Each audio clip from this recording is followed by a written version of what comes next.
back. If you're just joining us, you're on to your favorite program, Democracy and the Rule of Law. Thank you for sticking with us at this moment. We just finished looking at the issue concerning the forfeiture of properties and the case in point, the stand-up between the Minister of the FCT and the military, the York military officer. We'll be looking at the recent impeachment threat of the Deputy Governor of Bayelsa State. Obiora, what can you say concerning that?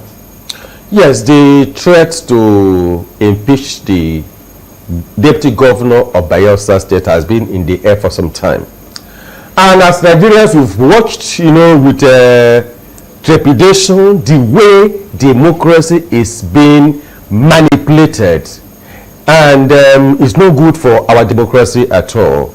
The Constitution of Nigeria in Section 188 has made provision for the processes to be followed if a governor or the deputy governor is to be impeached. Section 142 talks about the president and the vice president. 188 talks about the impeachment of the governor or the deputy governor. And what are the processes that are to be followed? Number one, if in the case of Bayelsa State now, 1/3 of the members of the House, 1/3 of the members of the House, by a notice in writing signed, serves on the Speaker of the State House of Assembly the what amounts to gross misconduct on the part of the Deputy Governor. And then the Speaker, within 14 days of receipt of that notice, causes him to be circulated to all the members of the House and also on the person who is alleged to, like in this case, the Deputy Governor. And then within 7 days after that, whether the Deputy Governor responds or not, they need to take a motion on it. And that motion is whether to get it investigated or not, and that requires 2/3 majority of the members of the Bayelsa State Assembly. And they don't need to argue, just vote. And if they vote to get it investigated, then within 14 days, a panel will be set up by the Chief Judge of the state.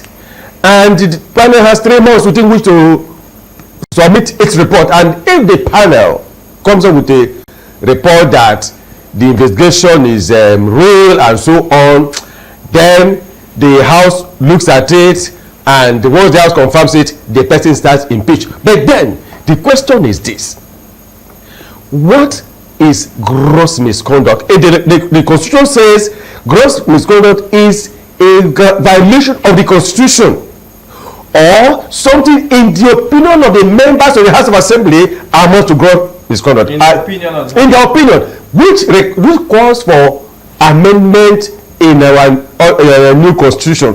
Because if you leave it to the whims and caprices of the members of the House, that is dangerous for democracy. And we saw that played out in Oyo State then. Yes, in the case of the and the Deleke, where the then hitman, the main man of Adedibu,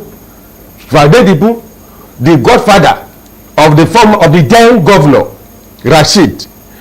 Now, they had misunderstanding.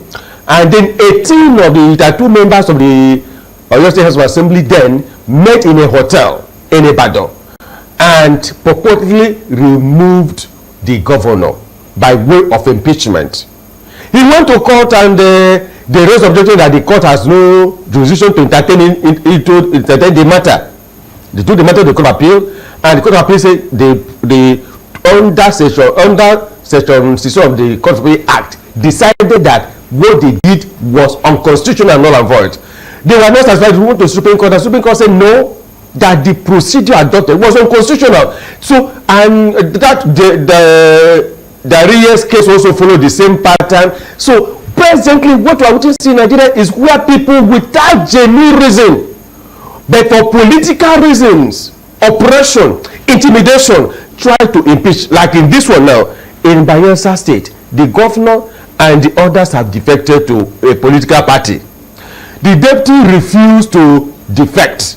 Now, they are threatening to impeach him. All right. So that is that will form the crux of my second question, because Barsobia have defined that the section 188 has given the House of Assembly the power to impeach the governor or his deputy for reasons of gross misconduct, and gross misconduct it can be defined in any way by members of the House of Assembly. And in this case, of course, the deputy governor have alleged that his refusal to resign his membership from the People Democratic Party to the party that the governor has now adopted as the APC, is the motivation for his impeachment. So in the contemplation of the Constitution, it's clearly refusal to follow your principle to the fact, contemplated to be, gross misconduct, from the Constitution.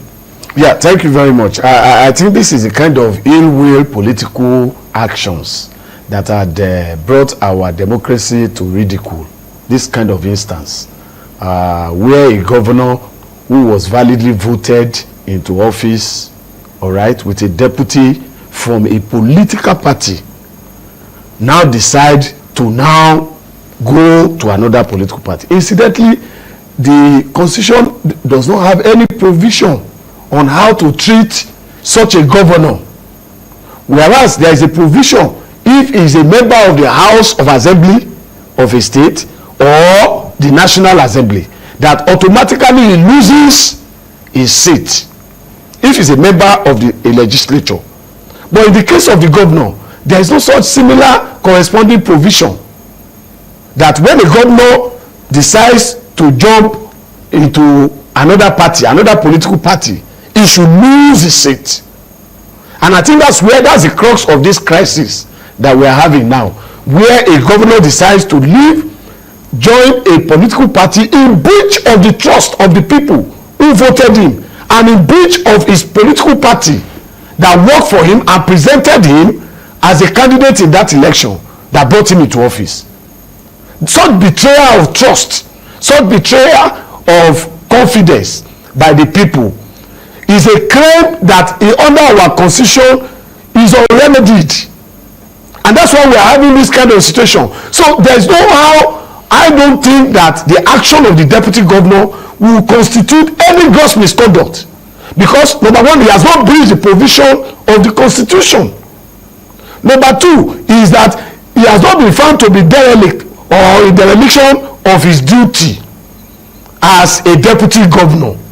So if a governor, the Constitution did not tell us what should happen, where a governor finds himself in another party and the deputy governor remain in the party that brought him into office, whether he changes the status of that deputy governor or that of the governor, there is no, and I think that's the crisis that we're having now. But in my mind, that does not constitute abuse of not to talk of even gross misconduct. People argue that the deputy governor and the governor are supposed to be working hand in glove. Yes, right? yes. Being that the deputy governor is supporting that it will. They are expected to be from the same party, exactly. But where they are not, they found themselves in different party. Does it affect their responsibility as a governor or as a deputy governor? I think that there should be nothing that will change that status. I think the deputy governor has a right to remain in office, and the governor who had moved is actually the one that is in violation or that is in committal of gross misconduct, because the deputy governor who decides to stay in the political party that brought them into office and says, I'm not going to go to any other political party because either there is no crisis in my party or I don't see any reason following the governor. He's been voted for that tenure. Such a governor will have to continue with that deputy governor until they finish their tenure. I don't think that unless the court says otherwise, because what has happened now is going to test. Argue that a house divided against itself cannot stand. Then you have a governor who is in another party working to overthrow because of that parties work for their interests. Yes. You are having a deputy party who is in the opposition. I think there will only be gross misconduct where is assigned functions by the governor and is doing something else, or where is unable to carry out the instruction of the governor, or where he's working against the interests of the state, or where is a violation of the constitution, those ones can constitute gross misconduct. But not the simple fact or simple act of him not going into another party with the governor of the state. I don't think that will be gross misconduct. Okay, so you're saying that you contemplate a situation where a deputy governor can be in a party and the deputy is in another party. Well, let's look at what has played out in Bayelsa State vis-a-vis the position of the law. We know that the Supreme Court of Nigeria, in the case of Amechi, yes, the former governor of Rivers State, said that it is the party that wins elections, that it is the particular the party who has presented a candidate that wins election. Going by that reasoning, it means that the governor of Bayelsa State, that his victory belongs to PDP. Obviously. The victory of his deputy is equally that of PDP. Obviously. And I'm looking at the law, because the law, is always pragmatic. And that is why we've said, in this forum in the past, that where a person enjoys the victory of a party, as the Supreme Court, the highest court in the land, has said that it is party that wins, and you now have the victory of a party and decided to leave that party and go to another party, you have the freedom to go. But you can't release that victory and let that party go to enjoy its victory. Okay, you're saying that the deputy governor is supposed to relinquish his position. No. The governor is supposed to relinquish his position to the deputy governor. Hold on. What I'm saying is that the governor, if he's going to any other party, yes, he is to leave that office. Leave that office, because he got there on the platform of a victory that belonged to PDP. He cannot carry PDP's victory and give to another party. It is the governor that ought to be impeached. Yes.